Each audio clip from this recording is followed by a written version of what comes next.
نبود. درسته بله. خودت هم که الان رهبر جامعه با این همه استقبال، درسته بله. در اولین سخنرانی خودت در روز بیعت در خطبه 16 گفتی مهمترین شعار ما عدالته، درسته بله. بسم الله.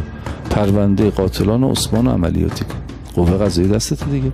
قاتلان عثمان محاکمه کن. مگه نگفتی 90 میکشتن؟ کار اثر گذاشت رو مردم. خودیا آمده بودن فشار میوردن که علی جان خب راست میگه دیگه، پرونده قاتلان عثمان عملیاتی کن تا تو دهن این نامرد بزنیم که دیدی ما تو عدالت با هیچ کس تعارف نداریم. نمیفهمن چرا امیرالمومنین پرونده قاتلان عثمان محاکمه شروع نمیکن. خودیا هی فشار میارن. آخر مولا علیه السلام در نهج البلاغه مجبور شده دوباره سخنرانی کنه، به خودیا بگه آخه شما چرا نمیفهمید؟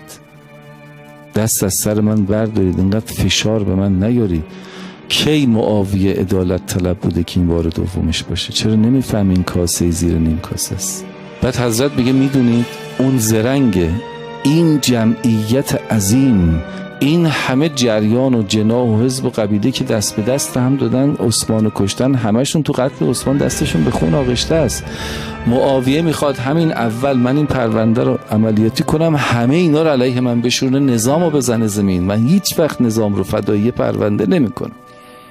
نمیفهمید. آقا پس عدالت اگه نیست برای چی نظام میخواد؟ امیرالمومنین معصوم رو دارم میگم، تا زنده بود قاتلان عثمان رو نه تنها محاکمه نکرد، معرفی هم نکرد. داغو به دل دشمن گذاشت، اما داغ بالاتر دوستان به دلش گذاشت. خب پس معلوم بود تو هم شعار عدالتت برای این بود که بیای رو صندلیه بشینی. حالا که نشستی بی خیال عدالت. چقدر تو محافل تخصصی طلبا نشستی، طرف گفته نظام وقتی عدالت نداره چی میخوایم؟ ما حکومت رو برای عدالت بخوام. نمیتونه بفهمه تو طلب خدای نکرده بین عدالت به حمل اولی و عدالت به حمل شایع زمین تا آسمون فرقه. بابا چرا نمیفهمی؟ مصلحت نظام بالاتر از هر حکم شرعی. دیدی نمیفهمیم؟ ولی اون بالایی که نشسته وظیفه داره درست اسلامو پیاده کنه. آقا محبوبیت آقا افت کرده. بله افت کرده. آقا چا کنیم؟ محبوبیت امیرالمومنین هم افت کرده. مگه اینا بنده محبوبیتشونه؟ امروز رهبر معظم انقلاب در این فضا و این چالش قرار میگیره که خودی‌ها که باید برن تصمیمات پیچیده حکیمانه شو خوب تبیین کنن، خودشون شدن احساس تکلیفی که بگن آقا این که معلوم بود اشتباه بود، اون که فلان بود. این فتنه آخر الزمان است که